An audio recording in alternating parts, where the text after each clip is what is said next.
Everyone watching, joining us today is almost Dr. André M. McDonald. And he has been working with the Council for Scientific and Industrial Research since 2009 as a senior researcher in the Defence, Peace, Safety and Security Group, the National Laser Centre and the Modelling and Digital Science Group. He, in 2004, received his Bachelor's in Engineering, in 2005 his honours, and in 2010 his Master's in Electronic Engineering from the University of Pretoria. His research interests include dynamical systems, chaos theory, mathematical modelling, signal processing and information theory, and today he will be presenting a seminar with us entitled The Inverse Frobenius-Perron Problem, Applications, Solutions, and Future Directions. So from me, I'd like to thank you very much for joining us, André, and if you'd like to kick off. Thank you so much. Thank you for this opportunity to present. So let's get started.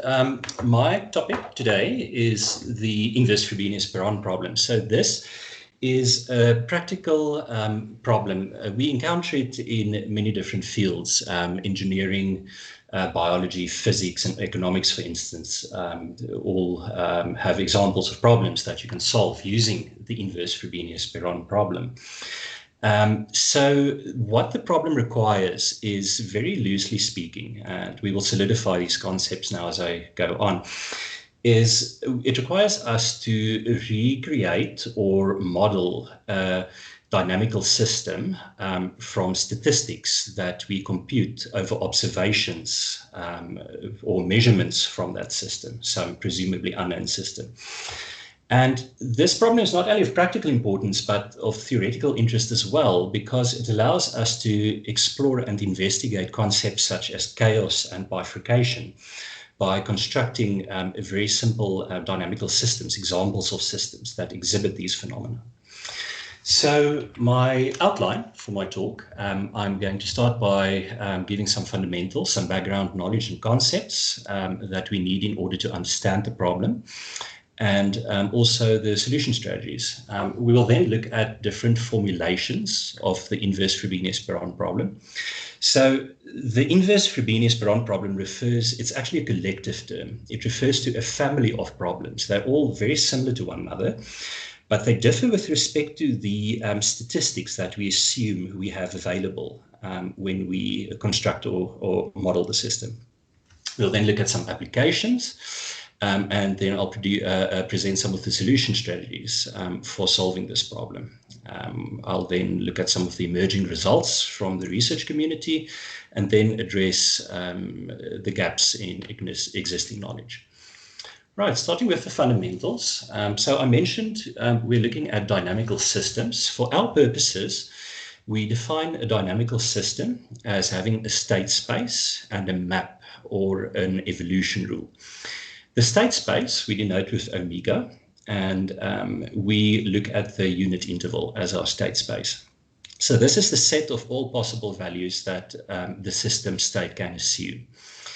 Our map is a piecewise monotonic transformation S from omega back onto itself. And this tells us how the system state evolves over time. Important to note here, we look at S, that is one-dimensional only. So it's a one-dimensional dynamical system. And it is also completely deterministic. There is no random component whatsoever in S. We look at discrete time systems. So we look at the system state at uniformly spaced time instants. Our system is autonomous. There's no external influence, and it is nonlinear. Our system is many to one. So looking at some terminology, we define the initial state as x0. The subscript here to x is the time instant, and lowercase x denotes a state, a system state. Our system iterates according to this expression over here, and it simply tells us that the next state is S applied to the current state, or evaluated at the current state. Evolution, so if one repeats the iteration or recursively evaluates this expression over here, one obtains the evolution expression. And this tells us that any future state of our system is completely determined by the current state, or the first state rather, of our system. It's completely deterministic. And we also have a trajectory. We define this as all the points, all the values at the different time instance of our system, starting with a certain value. So we have x0, this is x1, this is x2, and so forth. Right, so we use the concept of a probability space. Probability space is a triple, omega, B, and P. Omega is, once again, simply our state space, the unit interval. B is a sigma algebra. So a sigma algebra is a collection of subsets of omega. Now, to look at this omega, remember, is our unit interval. So we look at subsets of the unit interval. And then we create a bigger set, or a collection of these subsets, and that is our sigma algebra. Our sigma algebra is always closed under arbitrary unions and set complements. So for those of you familiar with probability theory, usually the space corresponds to our set of elementary outcomes of some random experiment, whereas the sigma algebra is our events, and we would like to assign probabilities to these events. That's why we call them measurable subsets. All right. In our work, we consider the Borel sigma algebra.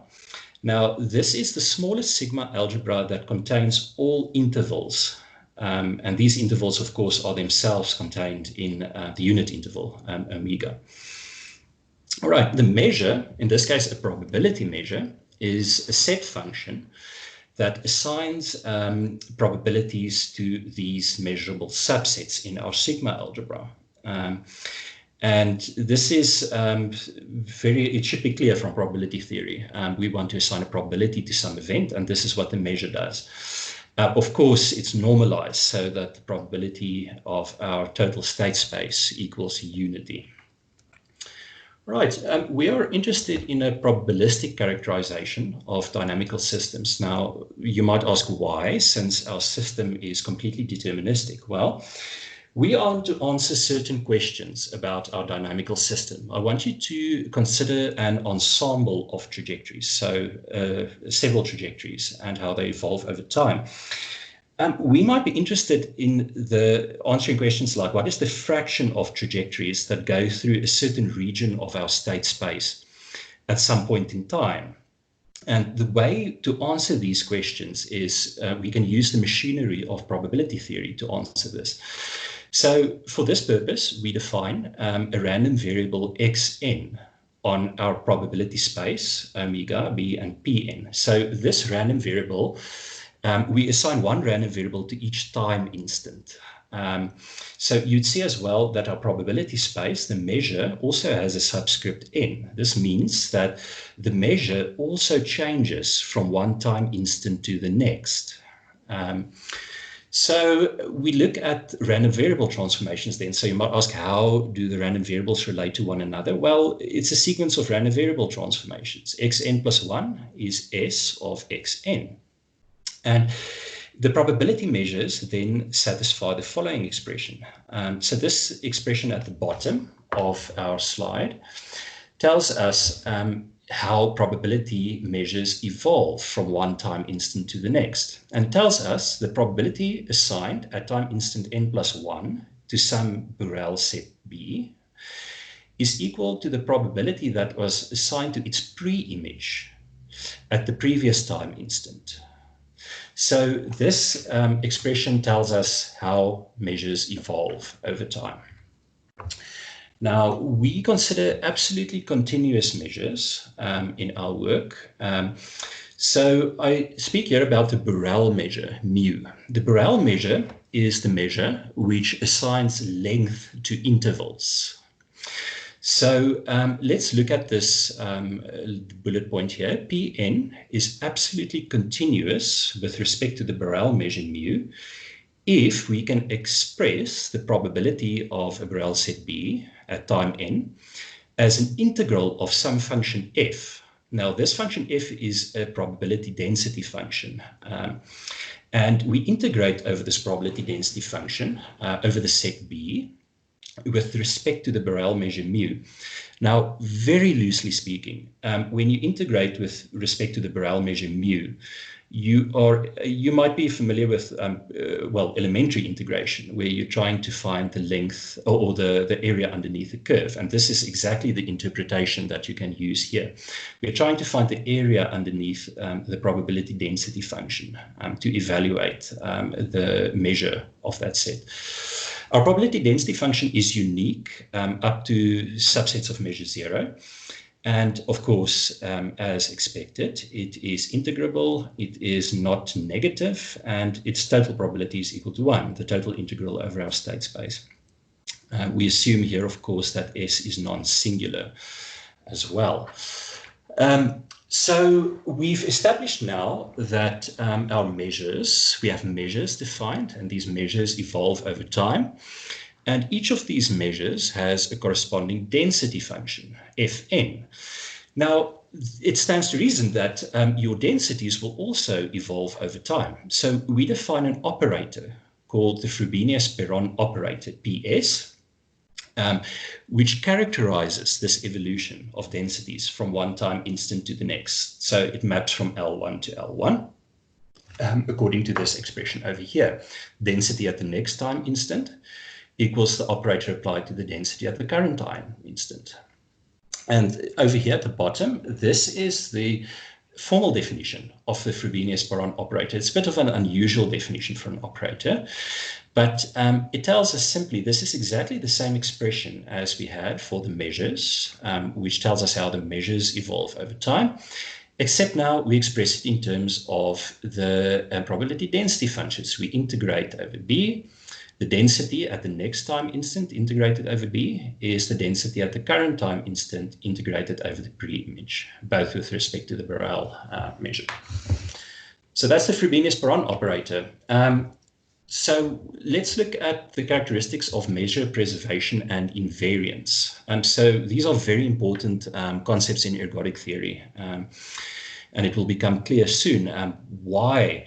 So S, the map S, is said to preserve the measure P star if P star of B equals P star of the pre-image of B.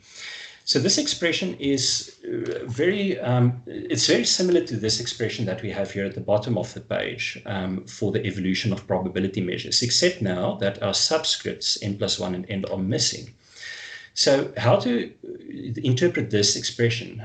You interpret it as seeing that the measure P star does not change under evolution with S. So if we apply S, the measure P star remains the same. It doesn't evolve any further. And for this reason, we call it invariant. All right. And a lot of research has gone into the 70s and 80s just to prove whether certain maps S have invariant measures at all and whether these invariant measures are unique. So the invariant density F star, we define this as the density function that corresponds to P star. And if the measure doesn't change over time, it stands to reason that the density will also not change over time. So we have that F star is the Frobenius-Perron operator applied to F star. So this tells us right here at the bottom that F star, our invariant density function, is a fixed point of our Frobenius-Perron operator. Right, so why is this useful? Well, it becomes clear when we look at ergodic systems. Now, I'm not going to give a formal definition of an ergodic system. There are several excellent texts dedicated to this, but I will quote one of the consequences of an ergodic system and define it along those lines. So we say a system or a map S is ergodic if and only if time averages along system trajectories equal ensemble averages. And this equation here in the middle of the page is satisfied. So let's interpret this equation. Let's say I choose a function f, which is integrable. And let's assume also that I have a very long trajectory of, let's say, arbitrarily long, generated by our system. And now I apply f to each point in this trajectory, all right? And then I average over the result. So I'm averaging over this transformed trajectory where we transform it using f. And what the ergodicity implies, or one of its consequences, is that we can replace that time image by an time average by an ensemble average. So our ensemble average here is on the right-hand side. It tells us, instead of doing the sum, this average, we can integrate over f, over our state space, with respect to our measure P star, where P star is our invariant measure. Now, this expression is it's a cornerstone of ergodic theory. It's a very fundamental concept, and it tells us a lot. So let's look, for instance, at let's say we were to compute the mean of a trajectory. It tells us that this mean is completely determined by our measure P star. So, and other statistics as well, simple statistics like variance and standard deviation, things like that, they're all determined by P star. And this tells us a very important, it gives a very important insight into how we might solve our modeling problem. So if we're able to deduce what the invariant measure of some unknown underlying system is, dynamical system is, we can design a model that has the same invariant measure. And that will then imply that all the trajectories have the same statistics as the actual unknown system. So you can see that it plays a very important role. Another interesting thing to notice here is that the invariant measure in the case of ergodic systems is unique because the left-hand side of this expression does not depend on P star. Another important consequence of this is if we were to choose the characteristic function, set characteristic function for f, you can prove that if we were to take a histogram of the samples in our trajectory, and as this histogram becomes finer and more accurate, it will eventually approach the invariant density function. So you can see that this this Birkhoff's ergodicity theorem that we have here is quite important. We will look at as well as what's called the time correlation function. Now, this is a particular statistic that I consider in my research. We define the time correlation function, phi of s, of an ergodic map S according to this expression over here. So how do we interpret this? We simply say we want to find the correlation, a degree of correlation between two states that are spaced tau, time instants apart in a trajectory. And if you interpret it like that, the right-hand side here at the top becomes quite clear why we define it like this. We average over the trajectory, but we are multiplying two samples or states that are tau time instants apart from one another. From Birkhoff's ergodicity theory, we have that this is equal to the ensemble average over here.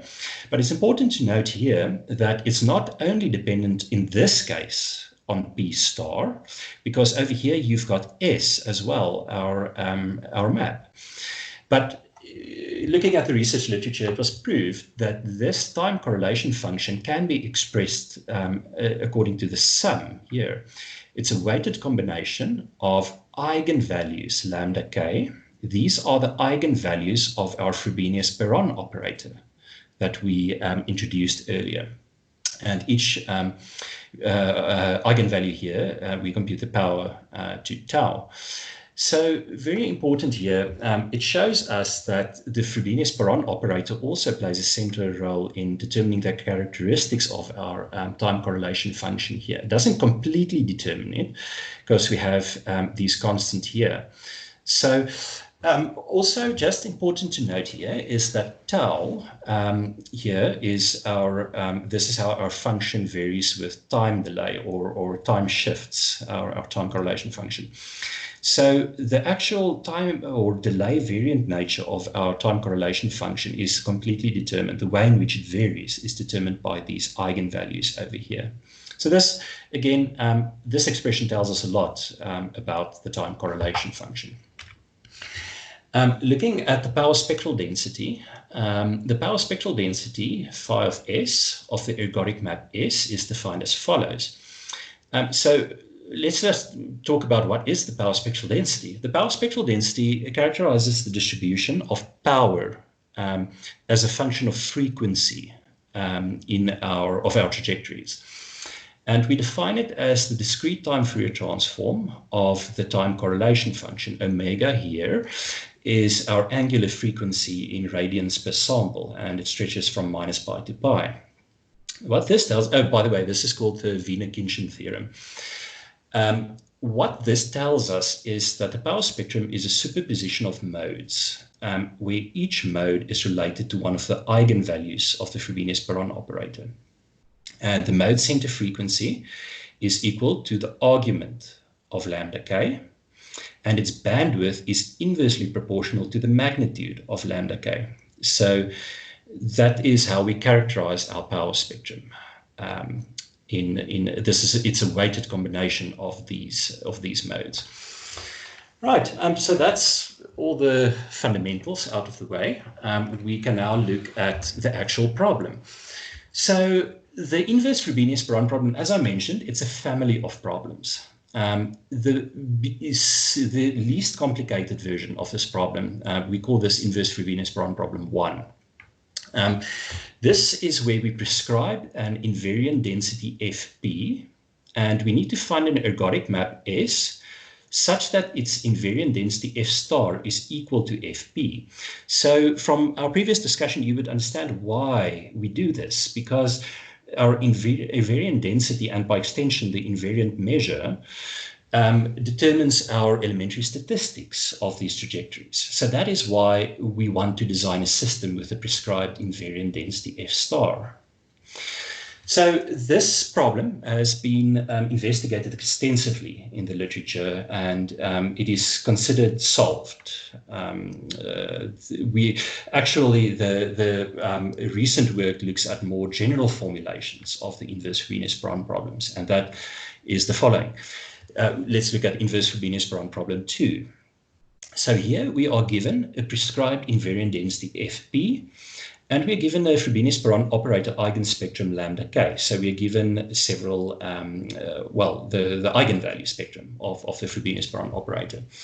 And the reason for this is, remember from our previous slides, we know that the time correlation function right at the bottom, and also the power spectrum, the characteristics of the power spectrum are all related to these eigenvalues.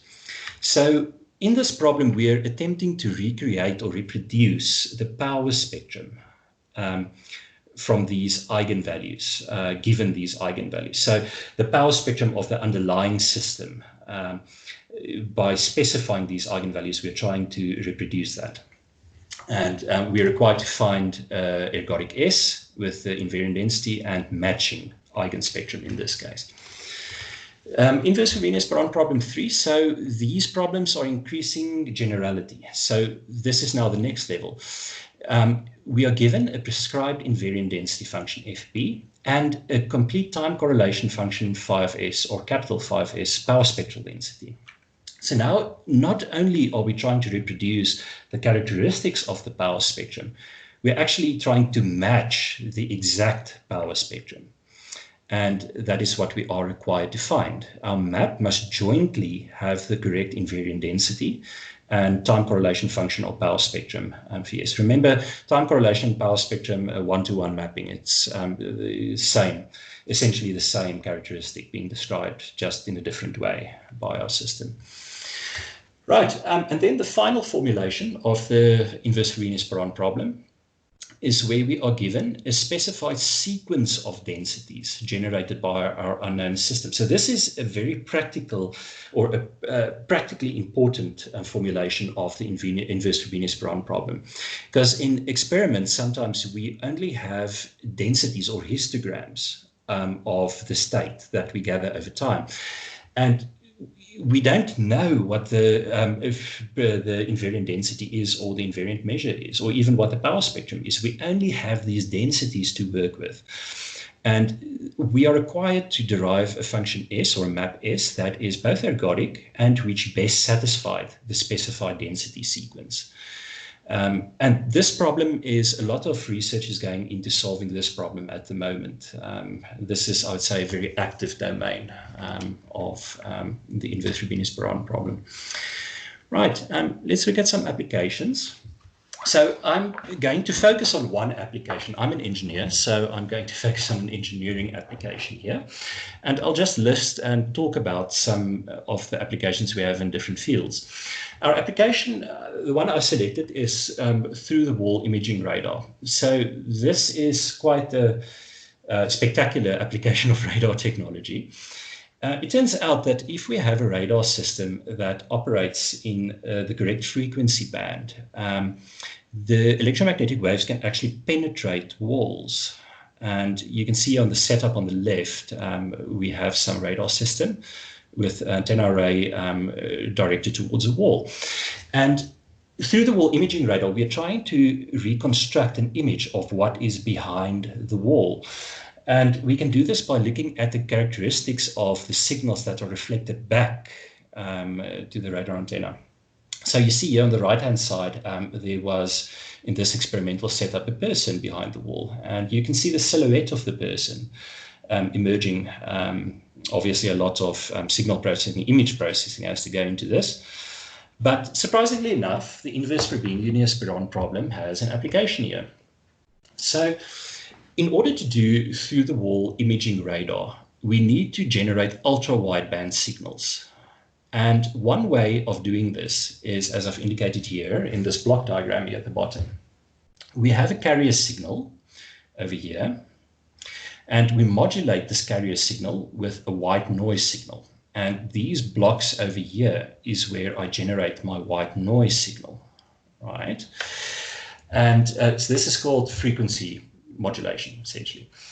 And our chaotic noise source, so let's just look at the blocks. We start with some noise source here. This can be what we call a conventional noise source, a random noise source, or it can be a digital chaotic noise source. Now I'm going to distinguish or define what we mean with a chaotic noise source. A random noise source is simply a random number generator that we implement in software. So we take this output, so this random signal or sequence, we do digital frequency modulation, and then this is done in the digital domain. We then do digital to analog conversion, and then this signal is superimposed on top of a carrier to get our ultra wideband signal. Now we are focusing on this block over here. We can, for this block, either use a chaotic noise source or a conventional random noise source. Now, it turns out that a chaotic noise source has several advantages here. It's less expensive and it has a less complex transmitter. This is important when we look at things like portability. So it pays to use a chaotic noise source if we want a portable system. The system has a higher mean transmit power and better radar interference rejection, so you would see less artifacts or fewer artifacts on these reconstructed images. Now, we've talked about a chaotic noise source, but what is it? Well, a chaotic noise source is where the inverse Frobenius-Perron problem comes in. We solve the inverse Frobenius-Perron problem, I abbreviated IFPP, to get a map with a uniform invariant density. All right. So this map, we then use this map to generate trajectories. We specify a starting state or an initial state, and then we generate very long trajectories using this map. And that serves as a random noise sequence or a random sequence of variates. And this is what we call a chaotic noise source. And we design this map such that its free parameters, we select these free parameters to maximize the Lyapunov exponent and minimize correlation. So this just tells us that the noise source essentially, neighboring trajectories diverge very quickly. You know, if I were to put it in layman's terms, the sequences would appear to erratically deviate from one time instant to the next. And we then frequency modulate this output, as I've shown here. This is our digital frequency modulator over here. And there's a theorem, it's called Woodward's theorem, and it tells us that the power spectrum of the output signal after frequency modulation, so at this point, is equal or approaches the invariant density of the signal that is the input to our digital frequency modulator. if these requirements are met. So what this does then is we create, by specifying a uniform invariant density, we find that we get a white signal on the output. White signal here simply refers to a flat power spectrum. And we need this signal to be white in order to have an ultra-wideband signal, because we are imposing that same signal now on a carrier. So you can see that in order to unlock the benefits of a chaotic random number generator or chaotic noise generator, we need to solve the inverse Frobenius-Perron problem. Now, these are some of the power spectra. I've taken this from a PhD thesis some years back. And it just shows for different types of maps: temp map, Bernoulli map, hopping map, and congruent. So this is a different type of map construction. What the power spectra look like measured in an actual system. And this is what it looks like. It's not entirely flat. There is some fluctuation still, but it must be said that these are very, very elementary maps. And it just goes to show that you can actually apply this solution to the inverse Frobenius-Perron problem in a practical context to generate or to realize through-the-wall imaging radar. Right, and looking at some other applications in biology and physics, people have used this to model neural impulses in the sensor nodes that make up our sense of smell, the olfactory system. So biology, that's an application. In physics, it has been used to model quantum interference. Computer science, you frequently encounter this, random number generation. So you can consider our previous example also as a random number generator in software on a computer. And one has to solve the inverse Frobenius-Perron problem to do that. Modeling of traffic in computer networks, modeling application of the inverse Frobenius-Perron problem. And in engineering, it's also very well known. It's actually been used not only to model, but to drive a design of more durable oil well drilling bits back in 1974. It can be used to control chaotically oscillating circuits and in the design of chaotic communication systems. So you can see that this problem actually has a lot of potential applications in different fields, wide variety of domains that this can be applied. Right, so that concludes our section on the applications. We will then look at the solution strategies. Now, these solution strategies are primarily aimed at solving the first inverse Frobenius-Perron problem, so the least complicated formulation. There are three. The first, I'm not going to talk too much about topological conjugation. It was the very first solution strategy to appear back in 1977. And it guarantees that the map that we design is ergodic. But it's not very, it's very limited in terms of the control that it provides over the map in the end. You would see that the other solutions allow us to specify characteristics of the map that we get in the end after solving the problem. We can specify things like the number of branches, symmetry, and things like that. And it's not always possible to do this in topological conjugation. So for that reason, I'm rather going to focus on the latter two, the direct solution and the matrix solution. Now, the direct solution it has a very interesting history. It was actually, it first appeared in 1988 in a journal in the Soviet Union, published in the Soviet Union.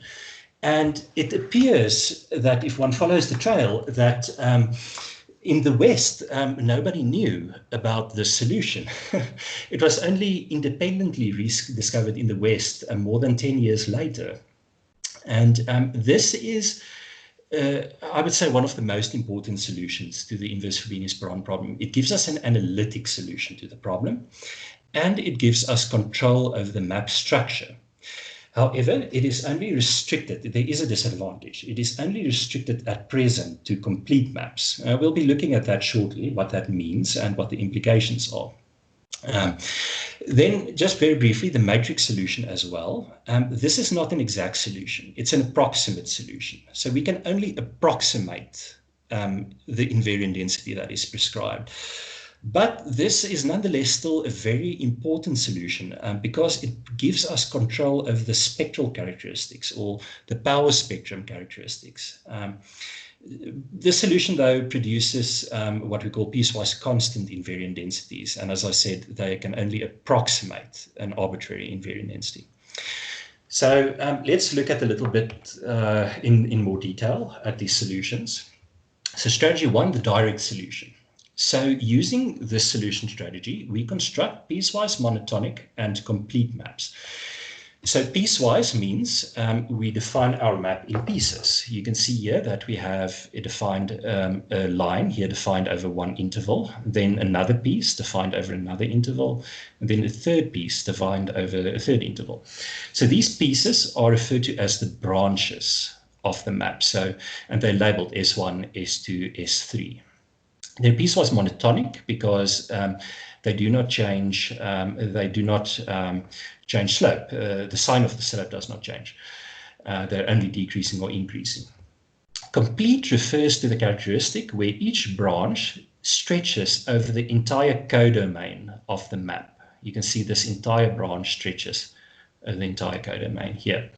And we require this branch to be smooth. There cannot be any discontinuities or even the derivative discontinuities here. So that's how we define a piecewise monotonic and complete map. And it turns out for these maps, our Frobenius-Perron equation, this is the equation that connects a density at one time instant to the next, has this form. We actually have an expression for it. And we can manipulate this expression and use it to solve the inverse Frobenius-Perron problem. Very briefly, how it works is our density at the next time instant at a certain point x, let's say we define a certain point x here in our next density, is a sum of our numerator and denominator here. It's the sum over the odd amount of branches. M is the number of branches. For each branch, we warp our previous invariant density, or not invariant density, our previous density Fn, and we warp it according to the shape of this branch over here. So you can see that it maps it back like this. This is the, because remember we are working with a pre-image here. So we need to go back like this. So it's warping the previous density along this axis. And it's also scaling it by the slope of the branch as we go along. So this is just maybe it's not maybe clear, difficult to explain in such a short time, but it's a warping and scaling that takes place of the density from one time instant to the next. And then we also define what is called branch relationship functions, UM. So this tells us how the branches of the map are related to one another. Looking at this expression, let's say n is equal to 2. So we have some u2 of x, this point over here. Then we apply s of 2 to it. And we require that that point is equal to s of 1 of x. So you see, by defining u2, we're actually introducing a relationship between the first branch and the second branch. And this is very important because this is the, how can I put this, the secret to solving the direct solution, or to doing the direct solution of the inverse Frobenius-Perron problem. And we use it as follows. We start by defining branch relationship functions u1, u2 up until um. Now I've included u1 here, but that's just simply yx equals x, or u1x equals x, because you're relating the same branch to itself. Nonetheless, we then solve the IFPP one by first solving this differential equation that we've got here for the first branch. So you can see here the derivative of S1, the derivative of the first branch is given by this. And we've obtained this expression from this expression over here. We simply substituted this into this and we've rearranged. And this gives us our differential equation. We can solve this. Over here, FP is our prescribed density. Okay, so you can see it's a function of our prescribed density.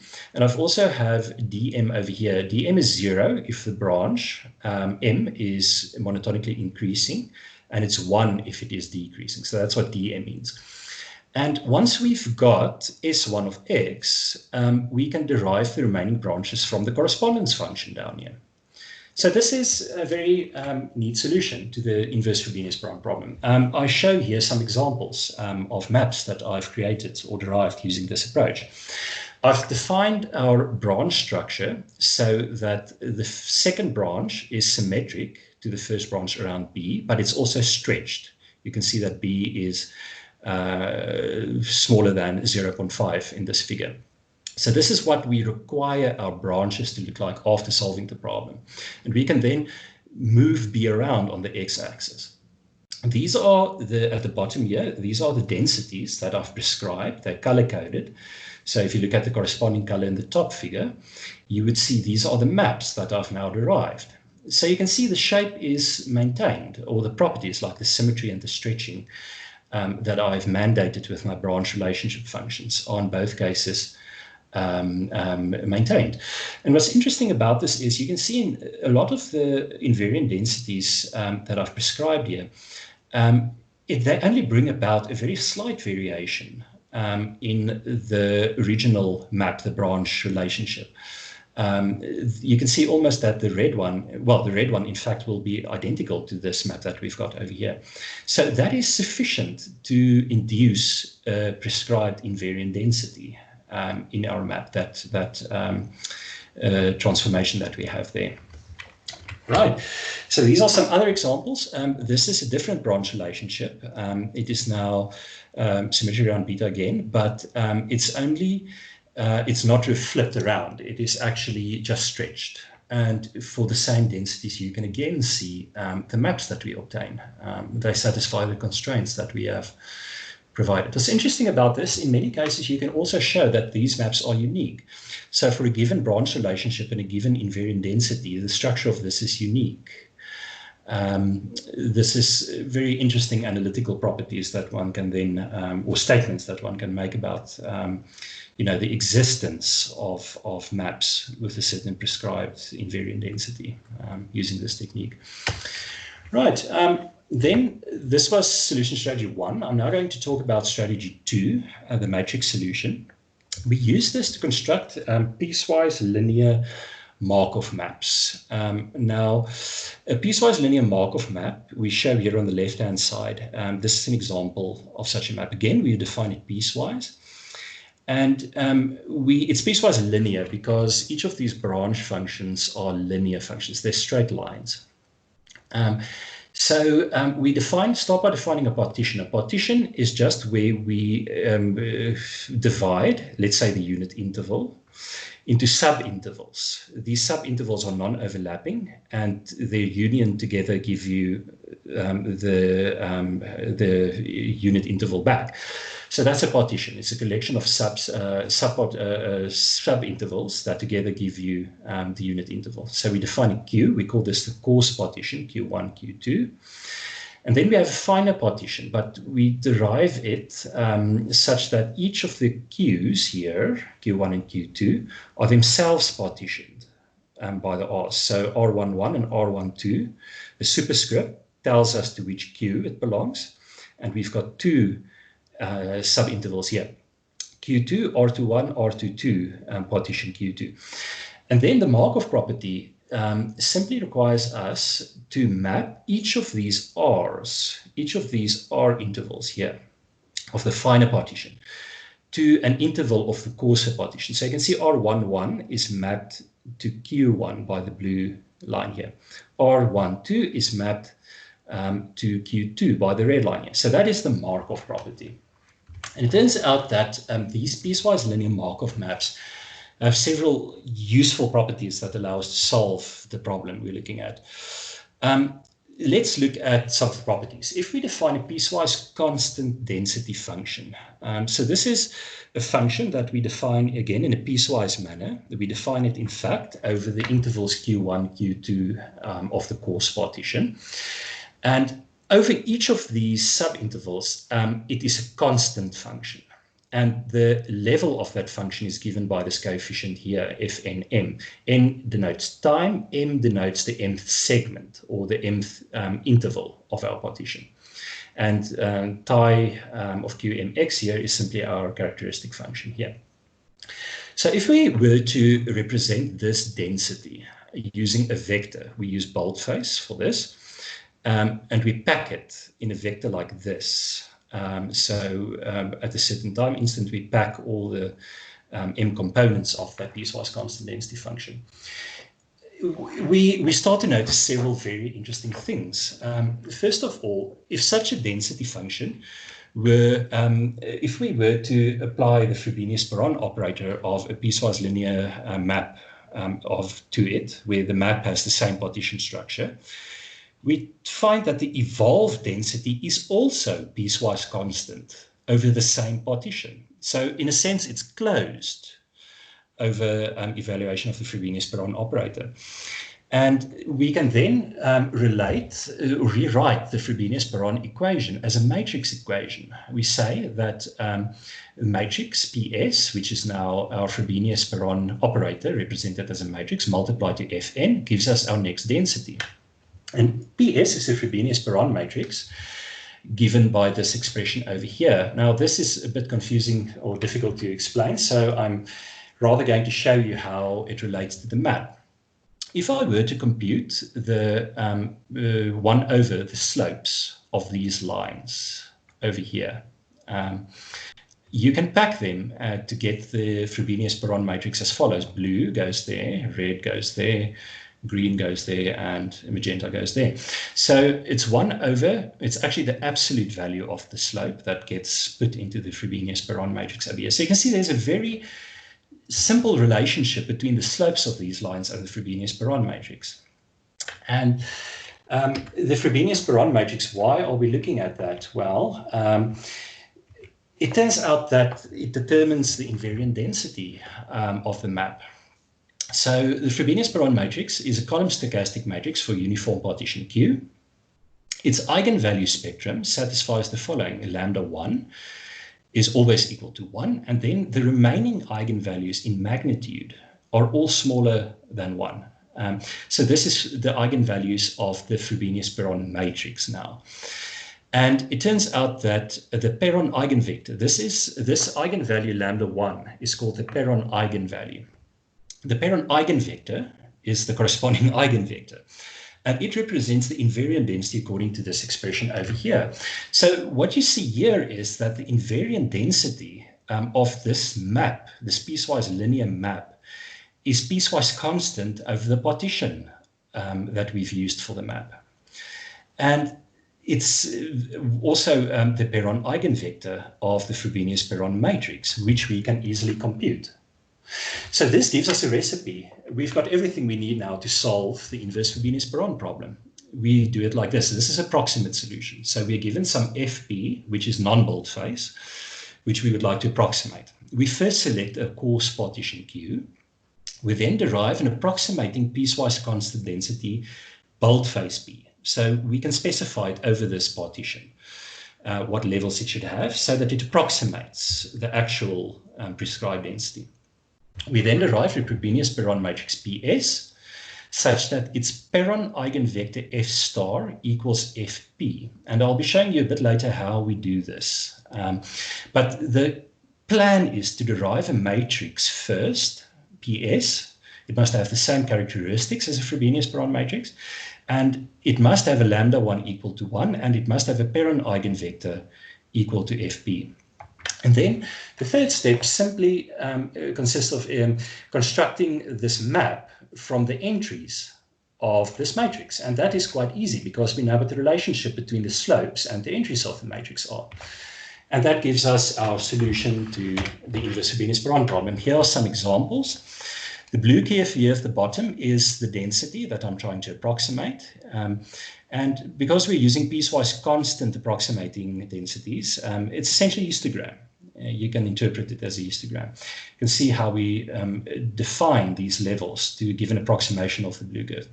And at the top here are the maps that correspond to the invariant density that I show there at the bottom. You can see as we make the partition finer, this map has a very fine structure, and it's also almost as if it's limited to the diagonal axis here of the map. And that's due to the particular algorithm we use to construct the matrix. There are several different algorithms we can use. We'll be looking at one of them shortly. Right, so now to the second last section, emerging results. So most of the recent work has been done on solving the more general problem formulations, 2 to 4. So I'm repeating here problem 2 and problem 4. So problem 2 is what I've been working on in my research. This is where we have a prescribed invariant density and we have a Frobenius-Perron operator eigenspectrum. We look at this because it's a precursor to problem 3. If we can solve for the eigenspectrum, which gives us this characteristics of the power spectrum, but not the true power spectrum, we can make progress to solving the more general problem. And this solution, why do we look at this problem at all? Well, it allows us to produce more realistic models because we're no longer just matching the invariant density, we're matching the power spectrum as well. So in simulation, this is quite important to look at inverse Frobenius-Perron problem 2. Problem 4 is the practical one. Given a sequence of density functions from an unknown system, we should derive a system that is commensurate with these densities. And as I said earlier, this is important in experiments, but especially so in experiments where we cannot trace trajectories from one time instant to the next. Examples are particle velocity particle velocity interferometry. This is PIV, or PVI rather. This is one application where we cannot look at particles from one time instant to the next and trace them. So we can only work with densities. And this is where this problem comes in handy. Solutions to this problem come in handy. I'm going to focus on the second inverse Frobenius-Perron problem, where we look at piecewise linear hat maps. So this is now solving for power spectrum characteristics. So piecewise linear hat maps, this is a generalization of our piecewise linear Markov maps that I came up with. And these maps have very special properties that allow us to solve for the power spectrum characteristics. And what are these maps? Well, let's look again. On the left-hand side, I've plotted a standard piecewise linear Markov map. On the right-hand side, I've got a hat map. So all we've done is we've maintained the same partition structure, the same segments here as we've got on the left-hand side. But every branch, I've now replaced that single branch with 2 branches. And they are perfectly symmetric along the middle of this segment here. Each of these are replaced with the symmetric. You can see why I call it a hat function, because these resemble hats. And these maps, it's very easy to go from the left-hand side to the right-hand side here. If you've got a map like this, you can very easily construct a hat map. And their properties are quite interesting. First of all, a piecewise linear hat map, it will have the Markov property provided that the standard map from which we derived it has the Markov property. So this is Markov, this is Markov. It also allows a finite dimensional representation of the Frobenius-Perron operator. This is the Frobenius-Perron matrix we've been looking at a while back. And it turns out that this matrix and for the hat map is the same as the matrix for the standard map. So the Frobenius-Perron matrices of these 2 maps are identical. And this is quite important because we can reuse the matrix solution then to a certain degree when solving for hat maps. Now, what is different, though, is the time correlation function. The time correlation function of a hat map has this expression over here. So our time correlation function is a sum, a weighted sum of eigenvalues, but these eigenvalues are now the eigenvalues of the Frobenius-Perron matrix. And this allows us to control and perhaps select these eigenvalues. Remember, if we select the eigenvalues, this expression tells us it determines the characteristics of the time correlation function and also then, by extension, the power spectrum.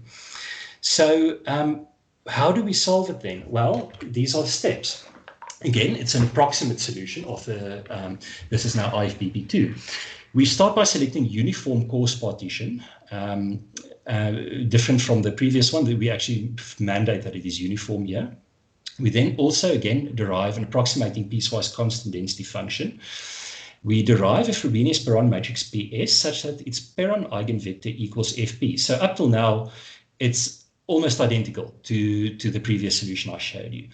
Except this matrix must now, in addition to having the correct Perron eigenvector, it must have the eigenvalue spectrum given here, because we then select the power spectrum characteristics based on this expression here. We then derive the piecewise linear Markov map such that it has PS as its Frobenius-Perron matrix, nothing strange there. And then we simply derive the hat map from the standard map, as I showed you in the first image for hat maps. Right, very briefly, how do we derive a Frobenius-Perron matrix with prescribed eigenvalues? Remember, this matrix is a stochastic matrix because it has a uniform partition. This problem in the mathematics literature is known as the inverse stochastic or inverse eigenvalue problem, and there are many solutions to this. I prefer the analytic solution instead to a numerical solution, and this is done by Markov state disaggregation. But now Markov state disaggregation is a process where we derive this Frobenius-Perron matrix, but it allows us to select both the eigenvalues and the Perron eigenvector jointly at the same time. The way we do this, we construct a Markov chain with prescribed invariant state density, and the state transition matrix of this Markov chain must have the specified eigenvalues. Remember, the transition matrix of a Markov chain is a stochastic matrix. And we can then use that transition matrix as the Frobenius-Perron matrix. So I'm replacing the problem of deriving this matrix with the problem of constructing a Markov chain with certain characteristics. That's Markov state disaggregation. How does it work? We start with an initial one-state Markov chain, and we repeatedly disaggregate or split the states of the chain into two new child states. And by splitting a state into two, we make the transition matrix becomes larger. So we need to redefine the affected entries, both the new entries in that transition matrix and the entries pertaining to the state that was split. We redefine these probabilities so that one of the child states has the corresponding state probability. So it must have one of the invariant states, the probabilities in this invariant state density that we're looking for. And we must insert the next pre-selected eigenvalue into the transition matrix, because remember now the transition matrix is becoming larger. And I'm not going to go over this diagram, but this gives you the expressions. If we've got some Markov chain here with a state that we want to split, we can split it, and these are the transition probabilities, and we can express the new transition probabilities as a function of the old transition probabilities, but where lambda is now our eigenvalue that we insert into this transition matrix. Right, so I've generalized this. The Markov state disaggregation, as given in prior work in literature, cannot accommodate complex valued eigenvalues. The reason for this is if you split the state, you insert one new eigenvalue, but eigenvalues need to occur in complex conjugate pairs in that matrix. Otherwise, the matrix itself becomes complex valued. It's no longer real valued. So the way to solve this is to generalize the algorithm from 1 to 3 state disaggregation. So every state can be, if you want to insert complex conjugate pairs into that matrix, you can split it from 1 state to 3. And I'm not going to go into too much detail. You can look at my publication for details on how this is done. I'm going to give an example, and this is the final example before I conclude. We have a numeric experiment where we have the following parameters. We're interested in a uniform invariant density function. And we want to specify 3 power spectrum modes. The first mode is a line component at 0 radians per sample. This would correspond to our Perron eigenvalue. Because it is 1, its bandwidth is infinitesimally small and it sits around 0 radians per sample. Mode 2 and mode 3 correspond to 2 complex eigenvalues. Variable bandwidth, so the magnitude of the eigenvalue must be variable, and it must have a center frequency of theta radians per sample. So the argument of that eigenvalue must be theta. And then mode 3, because it's a complex conjugate, it would sit around minus theta radians per sample. And we want to look at center frequencies of 100 degrees and 120 degrees. Now, the Frobenius-Perron matrix, if one does the Markov state disaggregation, has the following structure. You can see here, it has 3 types of elements, beta 1, beta 2, beta 3. They themselves are functions of our eigenvalues over here. So you can very easily substitute values into R and theta and get your Frobenius-Perron matrix. From that matrix, we construct first our Markov map, standard Markov map, and then we construct our hat maps. This is an example of a hat map that we've constructed using this technique. And this is what the power spectra looks like. So over here, I've plotted the power spectral density as a function of our angular frequency here, from minus pi to pi. The different colors correspond to different systems, different dynamical systems that I've derived with different bandwidths. And you can see the color bar here denotes what the magnitude of our complex conjugate pair is. And as the magnitude becomes larger, our bandwidth becomes smaller. And you can see that, remember, it's a superposition of modes. I filtered, by the way, the line component at 0. We don't see it here. It's not very interesting. But as we decrease the bandwidth, you can see that the mode starts to emerge around minus 100 and 100 degrees. This is even more pronounced when we look at 120 degrees over here. You can see that these modes start to emerge as we've expect them to, the way we've designed the system. All right, I will now just conclude with 3 slides, the gaps in current knowledge, very briefly.